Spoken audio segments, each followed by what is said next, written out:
O diabo se levanta contra mim, contra você. O diabo não quer que haja transformação na nossa vida. O diabo não quer que Deus faça o que só Ele pode fazer na nossa vida. Por isso que ele se levanta com fúria. Eu declaro a sua história. Não vai acabar do jeito que está sendo vivida. Tem gente que está aqui dizendo assim: pastor, eu ouço vozes na minha casa, mas isso vai acabar. Sabe por quê? Tem alguém no barquinho atravessando para o outro lado para repreender essa legião, para mudar a sua história e para mostrar que Ele te ama. Você já parou para pensar no que Deus é capaz de fazer por amor a mim e a você? Não sei se você já teve algum momento na sua vida em que você começou a se ver como se num telão. E aí você observa a sua vida, velha. Tudo que você viveu de ruim no passado. Mas tem uma hora em que há uma virada. Por causa de um encontro, tudo muda. E aí você começa a olhar e ver que o precipício para onde você estava indo, e é como se tivesse alguém que estava lá e disse assim: aqui não. Porque conversão é você justamente mudar a direção que você estava indo e em uma outra direção. E é o que você faz. Você sai daquele caminho e começa a ir por outro. E aí as coisas começam a melhorar. A vida muda. Nada é mais como antes. Por que eu estou dizendo isso? Porque hoje a gente vai falar da história de um homem que experimentou essa realidade. Eu gosto muito de pensar, e Thalita sempre fala sobre isso, né? De ver cada história da Bíblia como um filme cinematográfico, hollywoodiano. Eu não sei se você faz isso, mas muitas vezes eu começo a imaginar, sabe, como é que foi aquilo. E eu confesso que essa mensagem de hoje, eu pude imaginar de uma forma muito mais real. Por quê? Porque algumas semanas eu estive no lugar onde eu avistei a cidade onde esse homem morava. Eu estive no mar em que Jesus esteve, indo em direção à cidade desse homem. E eu fiz uma pergunta que foi respondida a mim e que tirou minha dúvida, mas ao mesmo tempo eu recebi uma outra revelação sobre essa mesma pergunta. Hoje a gente vai falar sobre aquele endemoniado gadareno. O tema da mensagem de hoje é: saia do túmulo. Por isso que hoje eu quero que, enquanto a gente estiver falando sobre essa história, eu quero que você comece a imaginar. Ela está lá no livro de Marcos, capítulo 5, a partir do versículo 1. E é interessante porque Marcos é o menor dos evangelhos. Eu acredito que Marcos, ele era colérico. Por quê? Porque Marcos, ele era muito rápido, muito agitado, muito, sabe? Eu sei o que é isso porque eu tenho uma colérica dentro de casa. Então Thalita chega assim: Mô, faz isso aqui para mim. Quando eu vou, ela já está fazendo. Eu disse: mulher, você pediu para eu fazer, deixa eu fazer. Então Marcos é um evangelho muito rápido, muito rápido, muito rápido. Mas ao mesmo tempo, quando ele chega nessa hora de falar da história desse homem, gente, ele gasta 20 capítulos. É como se ele desacelerasse e dissesse assim: não, isso aqui é tão importante. É um testemunho. E vai ter que ser passado de uma forma tão mais calma. Porque eu quero que as pessoas vejam o que foi que Jesus fez na vida desse homem, porque Ele pode fazer na vida de qualquer um. O texto fala lá no capítulo 5 de Marcos, versículo 1. Inicialmente a gente vai ler até o versículo 6, que diz assim: eles foram para o outro lado do mar, para a região dos Gadarenos. Quando Jesus desembarcou, logo veio ao seu encontro. Saindo dos sepulcros, um homem com um espírito imundo que vivia nos sepulcros. Ninguém conseguia prendê-lo, nem mesmo com correntes, pois muitas vezes lhe haviam sido postos grilhões e correntes nos pés. Mas ele arrebentava as correntes, despedaçava os grilhões. Ninguém era forte o bastante para dominá-lo. Noite e dia, ele ficava clamando pelos sepulcros e pelos montes e ferindo-se com pedras. Quando viu Jesus de longe, correu e se prostrou diante dele. Por mais que esse texto seja sobre um homem que precisava de transformação, esse texto também é sobre Jesus.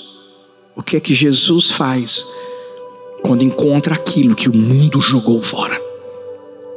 Mas para a gente entender melhor o contexto histórico e tudo que aconteceu e o que Jesus fez, o amor, a dimensão do amor de Jesus por esse homem, é importante que a gente primeiro entenda que Jesus estava em um mar, que era o da Galileia.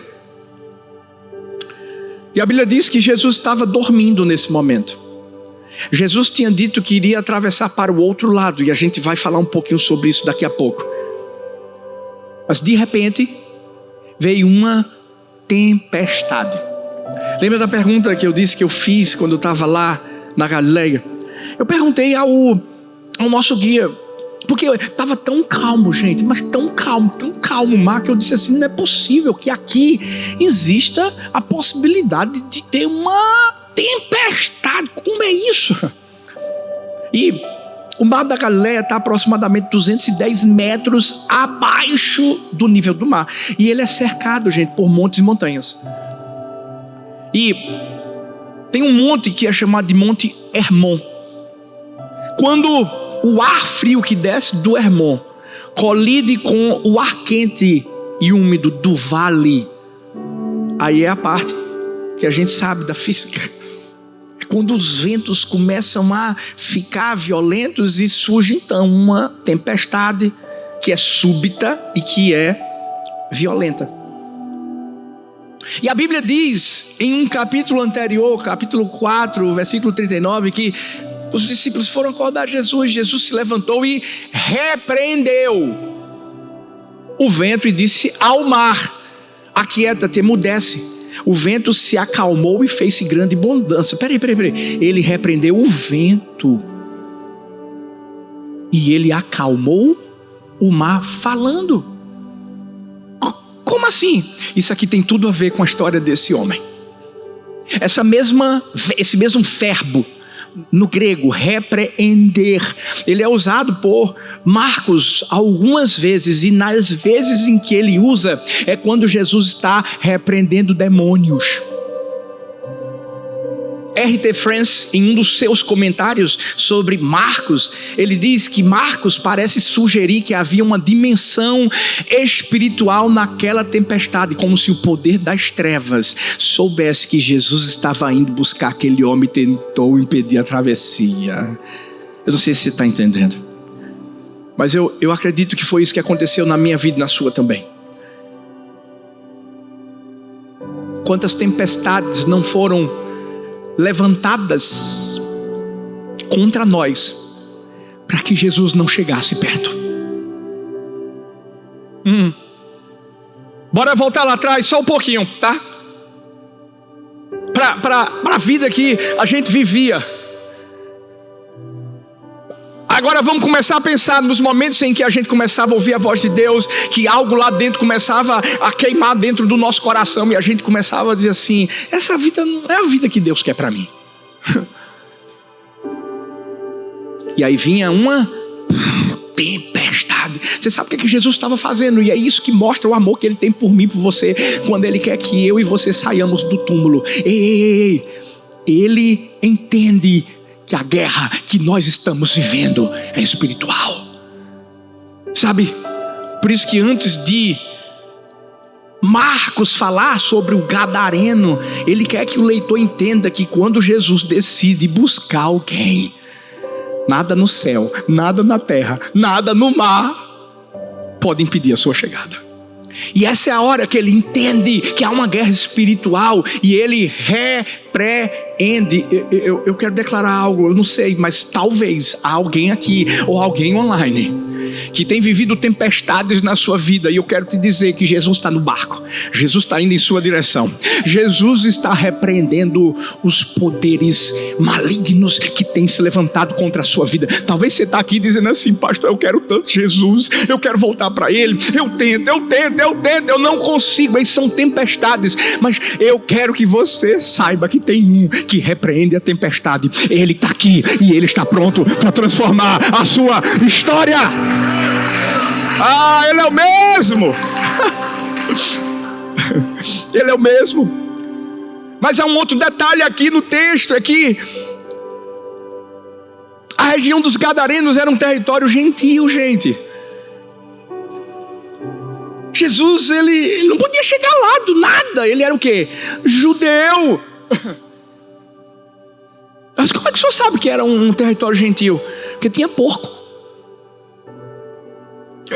Eu fui num restaurante italiano. Eu disse: eita, gente, vou comer uma carbonara com bacon gostoso. Aleluia. Pedi a carbonara. Veio com quê? Com quê? Atum. Eu estava em Israel. É o que eles chamam de culinária kosher. Mas lá em Gadara tinha porco. Como é que o senhor sabe que tinha porco? Lembra? Os demônios saíram, foram para os porcos, morreram. É isso, tinha um porco.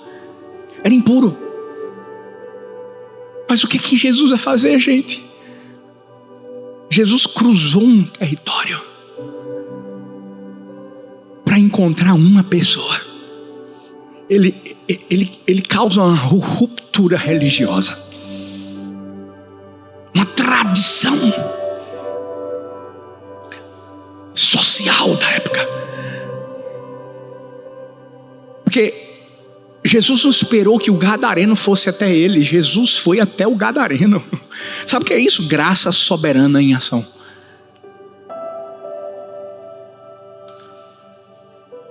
Talvez tem gente aqui que está dizendo: Jesus nunca vai vir até a mim. Sabe, pastor, é porque o senhor não sabe o que eu vivi na minha vida. Tem gente aí online que está dizendo assim: mas como pode um Deus desse amar tanto dessa forma? É esse o Deus que nós temos. Hoje eu quero que você entenda que Deus não vai esperar você. Ele vai até você para te encontrar do jeito que você está. Como é que esse homem estava, gente? Qual era o diagnóstico desse homem? Ele era um homem em guerra interna. Talvez é isso que está acontecendo na sua vida. Talvez você não está transparecendo de forma literal, mas lá dentro você está numa guerra interna. Esse homem passava por uma guerra em 3 dimensões: a espiritual, a social e a psicológica. A espiritual, o texto diz ali em Marcos 5, a partir do versículo 2, que quando Jesus saiu do barco, um homem com um espírito imundo veio ao seu encontro do meio dos sepulcros. A Bíblia diz que ele tinha um espírito imundo. No hebraico, a palavra correspondente seria um espírito de impureza, que é o oposto do Espírito Santo. É como se esse homem simplesmente não quisesse estar na presença de Deus. Mas a coisa piora, porque a Bíblia diz que não era um espírito, eram legiões. Legiões são de 5 a 6 mil demônios. Imagina a batalha que esse homem vivia na sua vida. O diabo tinha colocado armado uma operação de ocupação integral na vida daquele homem. Deixa eu te dizer, o diabo não é onisciente. Mas o diabo sabe de uma coisa: o futuro que Deus tem para mim e para você é grande. Deixa eu te falar. Você acha que foi por acaso que uma legião ocupou a vida daquele homem? Alguns conhecem a história. E você sabe onde eu vou chegar. Mas deixa eu te dizer, o diabo se levanta contra mim, contra você. O diabo não quer que haja transformação na nossa vida. O diabo não quer que Deus faça o que só Ele pode fazer na nossa vida. Por isso que ele se levanta com fúria, como se levantou na vida desse homem, uma legião. Mas que bom que a história não acaba com uma legião. Eu declaro a sua história. Não vai acabar do jeito que está sendo vivida. Tem gente que está aqui dizendo assim: pastor, eu ouço vozes na minha casa. Tem gente que está aqui, está dizendo assim: pastor, eu vejo as coisas se movimentando na minha casa do nada. São legiões. Mas isso vai acabar. Sabe por quê? Tem alguém no barquinho atravessando para o outro lado, para repreender essa legião, para mudar a sua história e para mostrar que Ele te ama. Ele te ama. Mas não era só na dimensão espiritual que havia uma guerra, na dimensão social. Gente, a comunidade da época tinha achado uma solução para resolver o problema desse homem. Correntes, grilhões, vigilância, isolamento. Warren Wiersbe diz em seu comentário sobre Marcos, ele diz assim: isso é tudo o que a civilização humana consegue fazer diante do problema do pecado e do poder das trevas: isolar, conter, gerenciar. A sociedade não tem poder para libertar, apenas para encarcerar. Você sabe por que esse homem estava fora dos muros da cidade? Num sepulcro, num cemitério? Porque a população disse assim: seu lugar é lá. Mas havia também uma outra guerra, era a guerra na dimensão psicológica. O texto de Marcos 5, versículo 5, diz que noite e dia ele ficava clamando pelos sepulcros e pelos montes e ferindo-se com pedras. Você está entendendo o que estava acontecendo aqui? Psicologicamente falando, ele estava se automutilando. E qualquer psicólogo sabe que uma automutilação é uma expressão de sofrimento interior extremo. Porque essa pessoa não consegue processar a dor emocional de outra forma. Mas para pensar aqui, ele estava com pedras se automutilando. É como se ele estivesse trazendo sobre si o julgamento que o povo daria a ele. Qual era o julgamento, gente? Apedrejamento. É como se ele dissesse assim: eu já entendi tudo, mas eu não vou esperar as pessoas fazerem isso. Eu mesmo vou fazer comigo. Vou acabar com minha vida. Vou me condenar. Não há mais jeito para mim. Sabe, a guerra interior esgota o corpo. Por isso que o salmista Davi vai descrever no Salmo 32, versículo 3: enquanto eu mantinha escondidos os meus pecados, o meu corpo definhava de tanto gemer. A gente encontra um homem que estava destruído de dentro para fora. Deixa eu te falar uma coisa: tem gente aqui que está sorrindo por fora, mas está acabado por dentro. Essa é a sua guerra. Você tem se perguntado: o que eu estou fazendo nessa igreja? Por que eu estou ouvindo esse pastor? Não. Você veio aqui porque Deus te ama.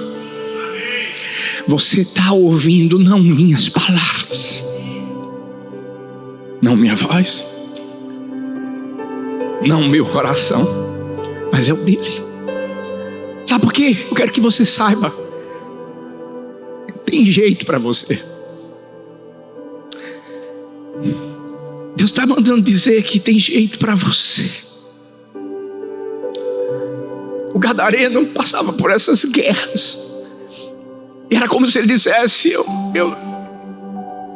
nunca mais vou viver o que Deus quer para a minha vida. Até que vem o encontro. Fala assim: o encontro. Mais forte: o encontro. Gente, quando o homem corre para aquele que veio correndo até ele. Deixa eu te falar, se você pensa que foi você que decidiu se encontrar com ele, não. Foi ele que decidiu se encontrar com você. Ei, você está pensando que foi você que foi ao encontro dele? Não, ele já está indo ao seu encontro há muito tempo. É ele que está de braços abertos dizendo: filha, vem cá, eu te amo, filho, eu estou aqui. Por isso que Marcos 5, a partir do versículo 6, diz: quando viu Jesus de longe, correu, se prostrou diante dele, gritando em alta voz, disse: porque o Senhor está se intrometendo em minha vida, Jesus, Filho de Deus Altíssimo. Juro por Deus que o Senhor não me torture, pois Jesus lhe havia dito: saia deste homem, espírito imundo. Para pensar. O texto diz assim: quando viu Jesus de longe, correu e prostrou-se diante dele. Gente, esse homem tinha uma legião dentro dele. O demônio estava com tudo ali na vida desse homem. Dava força para ele. A Bíblia diz: arrebentar correntes, gente, grilhões. Nada segurava ele. Ainda assim, quando viu Jesus, correu em sua direção. Deixa eu te falar uma coisa. Eu quero que você entenda que não há nada e não há ninguém que possa te impedir de ir até Jesus. Porque quando ele vai ao seu encontro, a corrida desse homem endemoniado vai revelar que mesmo na condição mais devastada que um ser humano pode alcançar, a imagem de Deus nunca é totalmente apagada. A gente vai encontrar um homem que reconhece Cristo e vai em sua direção. E nessa hora, os homens, os demônios tentam falar em nome do homem. Mas o homem correu. Como é que esse homem conseguiu correr até Jesus e se prostrar? Jesus já tinha, deixa eu te falar, Jesus já tinha repreendido antes. Eu não sei se você se tocou quando eu disse que houve uma tempestade. O que Deus vai fazer na sua vida, Ele não vai fazer, Ele já fez, sem você saber. Ele já repreendeu, Ele já pôs um fim nessa história. Ele já falou com os demônios: vão ter que sair. Essa vida é minha, não é sua. Ele já fez. Ele tinha repreendido no mar. Por isso que não importa qual é a sua condição atual, olha para mim. Não importa quão distante você está de Cristo. Não importa as correntes que repousam sobre seus braços. Só corre para Ele. Corre para Ele. A graça do Senhor vai te alcançar. Talvez você tenha ouvido mentiras do diabo: mas não tem mais jeito para ele. Olha, chegou até o fim, não tem mais volta. É tudo mentira. Olha que lindo o verbo usado aqui para se prostrar. É o verbo proskineo. Sabe o que significa? Adorar. Mesmo verbo usado para descrever adoração genuína a Deus. Gente, esse homem adorou antes de ser liberto. O fato de você estar aqui, de você estar nos acompanhando, é o seu prostrar-se diante do Senhor. Dizer: eu quero, Deus, eu quero. Esse homem não esperou estar limpo, não esperou os demônios saírem. Não, ele correu. Ele foi, mesmo com os demônios falando. Ele tomou uma decisão. A arma espiritual mais comum não é a rebeldia aberta. Presta atenção nisso. A arma espiritual mais comum não é a rebeldia aberta. É a paralisia disfarçada de humildade. Como assim, pastor? Sabe, quando você diz assim, ainda não estou pronto para me aproximar de Deus. Eu ainda preciso resolver isso antes de orar. Não, ainda não sou digno de adorar. Se você pensa que isso é humildade e que é você se colocar diante de Deus e Deus vai olhar para você e dizer, coitadinho, coitadinha, não. Isso é o diabo tentando mentir para você e trazer autocondenação para impedir o seu acesso a Cristo.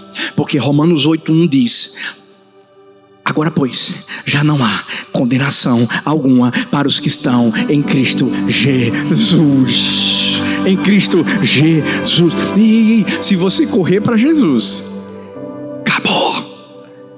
Não vai haver mais condenação. Mas o mais interessante é que nós vamos encontrar aqui uma negociação. Como é que é, pastor, isso? É quando os demônios, por incrível que pareça, têm mais fé do que muita gente. Marcos 5, a partir do versículo 7 diz, gritando em alta voz, disse: porque o Senhor está se intrometendo em minha vida, Jesus, Filho do Deus Altíssimo. Juro por Deus que o Senhor não me torture, pois Jesus lhe havia dito: saia deste homem, espírito imundo. Como é que os demônios chamam Jesus? Jesus, Filho do Deus Altíssimo. Esse título é El Elyon, um dos nomes mais antigos de Deus no Antigo Testamento, gente. É usado por Melquisedeque lá em Gênesis 14, do versículo 18 a 20, e reconhecido inclusive por nações pagãs. Babilônia, vai lá em Daniel 4:2. Os próprios demônios vão confessar a identidade de Jesus com uma precisão teológica impecável. Por isso que Tiago 2,19 diz: você crê que existe um só Deus? Muito bem, até os demônios creem e tremem. Mas tem um porém aqui. Os demônios têm conhecimento teológico, mas não têm salvação. Conhecimento não transforma ninguém. Os demônios tinham conhecimento, não transformação. O conhecimento apenas os aterrorizava. Mas o que tem a ver com essa história? É porque a diferença entre a fé que salva e o conhecimento que condena não está na quantidade de informação teológica que a gente tem, mas na rendição da vontade. Hoje tem muita gente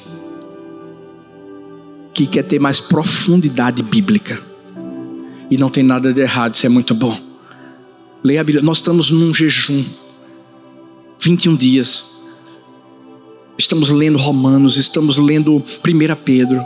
Estamos buscando a presença de Deus, isso é maravilhoso. Nós temos livros aqui na igreja que fazem você conhecer cada vez mais a Deus. Mas deixa eu te falar uma coisa.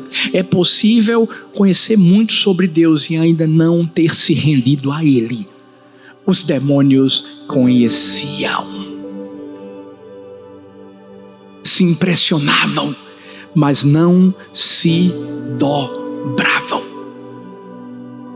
Eu fui lá em Israel e eu vi muitos judeus ortodoxos com muito conhecimento. Eu lembro que eu estava no avião e de repente, do nada, eu estava dormindo, me acordei porque eu vi um barulho e eles estavam fazendo o culto deles na frente do banheiro, com a torazinha, balançando o corpinho. Conhecimento, muito conhecimento. Mas eles não acreditam em Jesus. Tem muita gente que vem à igreja, tem muita gente que frequenta, mas não se dobra.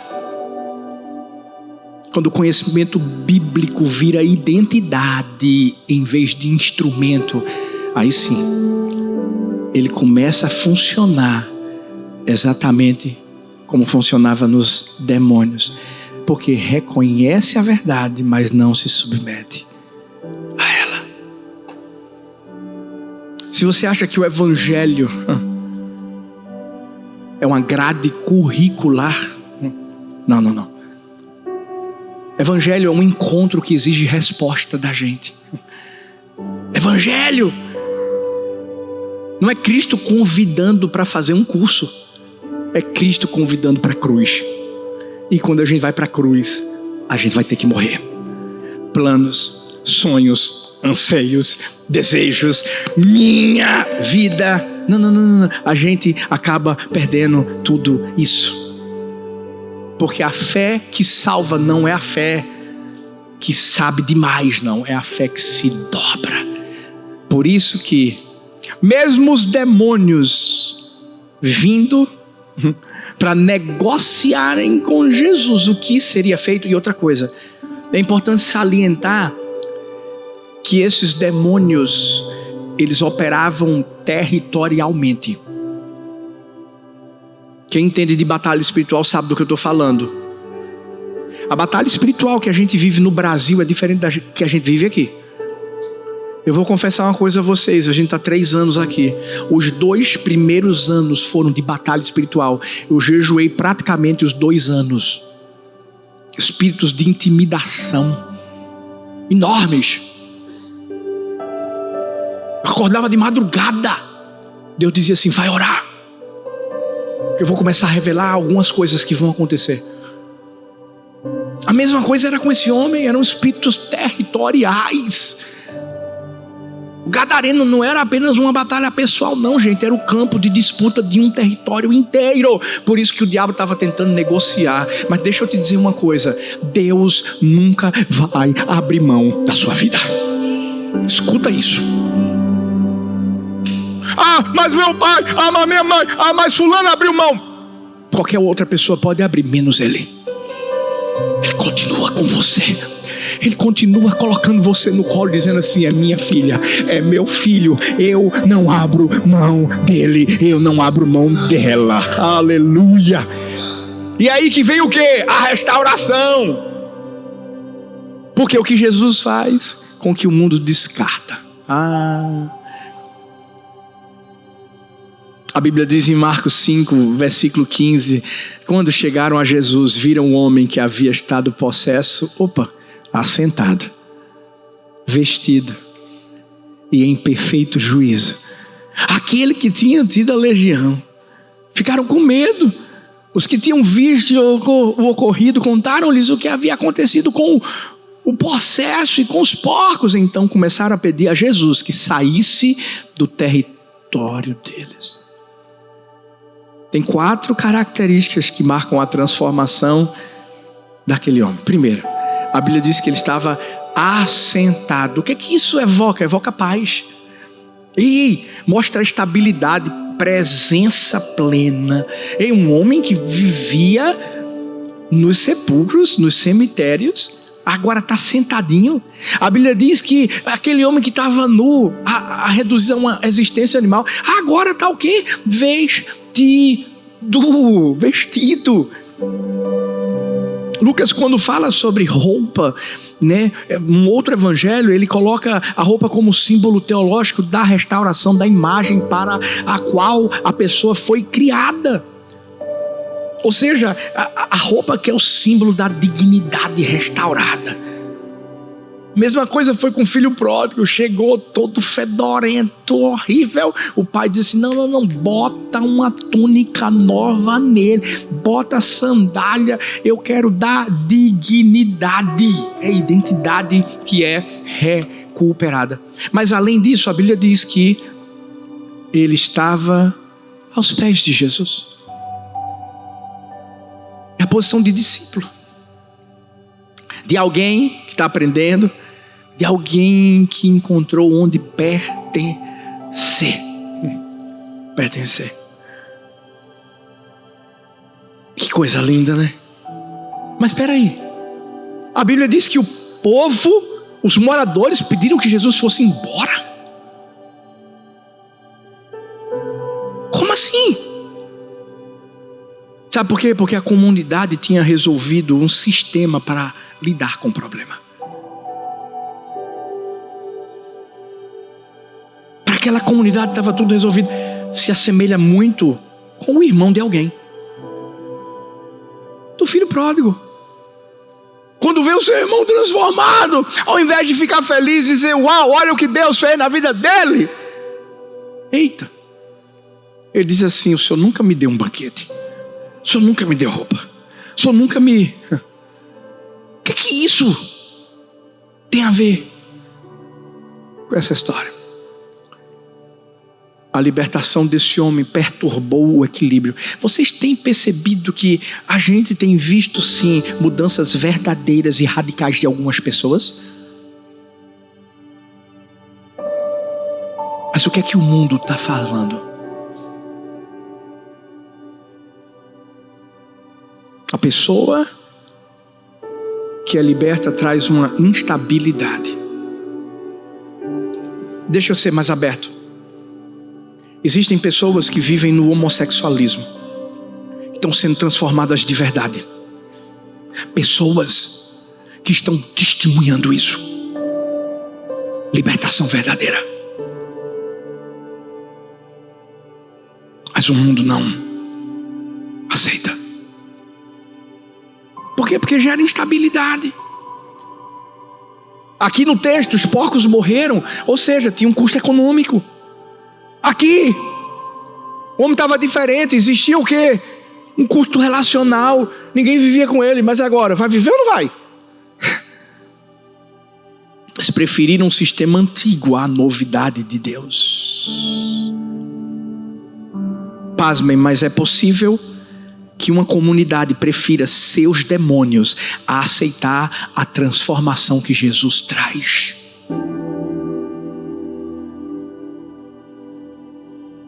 O que a gente tem que entender é que Jesus é o mesmo ontem, hoje e o será para todo sempre. Ele transformou lá atrás, transforma agora e vai continuar transformando qualquer um que entrar na rota dele. Sabe por quê? E essa é a parte que eu mais amo. É que a restauração desse homem traz uma missão para ele. A missão de isolado a missionário de Jesus. Não, vocês não estão entendendo. Jesus nunca tinha enviado ninguém antes. Jesus não tinha pego os 12 discípulos enviado. Ei! Jesus pegou um ex-endemoniado, gadareno, que não tinha nada de teologia na cabecinha, e diz assim: você vai ser a primeira pessoa que eu vou enviar, porque eu vou te enviar com uma coisa, eu vou te enviar com um testemunho. O texto fala em Marcos 5, a partir do versículo 18, enquanto Jesus entrava no barco, o homem que estava possesso implorava para ir com ele. Jesus não permitiu, mas disse: vá para casa, vá para os seus, conte-lhes tudo o que o Senhor fez por você, como teve misericórdia de você. Então o homem foi embora, começou a proclamar em Decápolis tudo o que Jesus havia feito por ele, e todos ficaram maravilhados.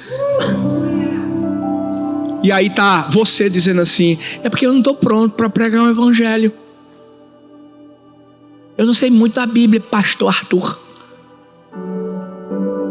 Você sabe o que Jesus falou para esse homem?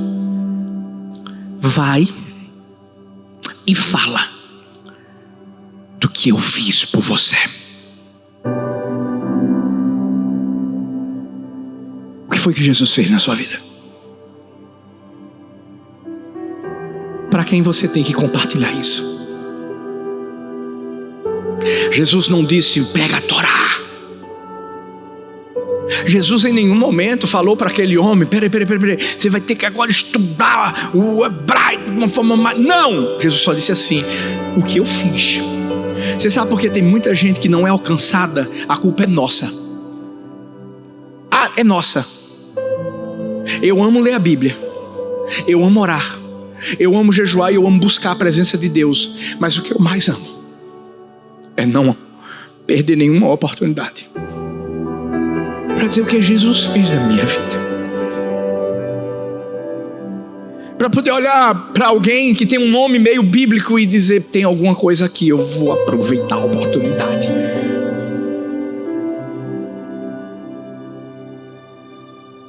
Jesus está voltando, gente. A gente vai ficar paradinho, sentadinho na cadeira, vendo as pessoas morrerem, indo para o inferno. Ou a gente vai fazer como Jesus, a gente vai entrar no mesmo barco. Vai ter tempestade, prepare-se, porque vai ter. Mas o mesmo poder que esteve sobre Jesus está sobre mim, está sobre você. E a gente pode repreender esse vento. E a gente pode olhar para essa pessoa e dizer: espírito imundo, saia em nome de Jesus. A gente pode proclamar restauração, libertação para a vida dessa pessoa e mostrar: Jesus fez na minha vida, vai fazer na sua. Eu conheço outro também, Jesus fez na vida dele, vai fazer na sua. Jesus está nos chamando.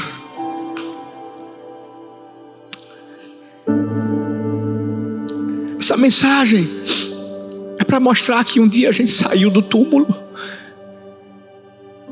Aquele homem nunca mais voltou para o túmulo. Sabe que ele tinha um testemunho. Um testemunho. Sexta eu estava sentado com o Fábio, príncipe. Vocês não têm ideia do testemunho que essa família tem, que essa princesa tem. A gente vai ter que fazer um vigilhão do amor. Não, pera aí. Vamos fazer um vigilhão do amor. Eu vou marcar. A gente vai ouvir, vamos orar, mas a gente vai ouvir testemunhos do Deus que a gente serve. Mas a gente não vai vir só a gente, não. A gente vai ter que trazer alguém. Vai ter que colocar no coração alguém que vai precisar ouvir testemunhos para serem alcançadas pelo Deus que transformou nossa vida. Você sabe o que esse cara fez? Primeiro foi para casa.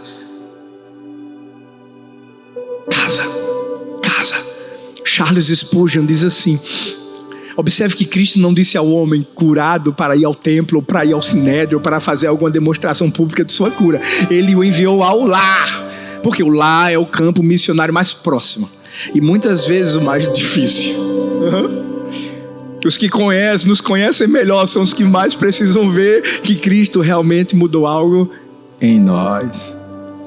Comece em casa. Depois, esse homem ficou parado, ficou nada, gente. A Bíblia diz que ele foi para Decápolis. Decápolis significa 10 cidades. Havia 10 cidades. Esse cara, depois que alcançou lá e mostrou o que Deus fez, de repente, foi para uma, foi para outra, foi para outra, foi para outra, foi para outra. Qual era o nome dele, pastor? Não é sobrenome.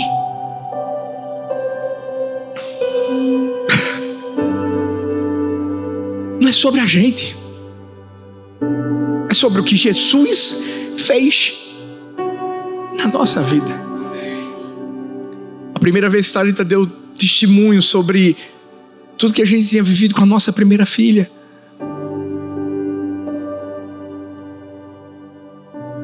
Ninguém imaginava que esse testemunho ia chegar tão longe, que esse testemunho ia abençoar tantas vidas e gerar salvação em tantas pessoas. Talvez você tenha um testemunho que está preso em você, tem que se tornar público.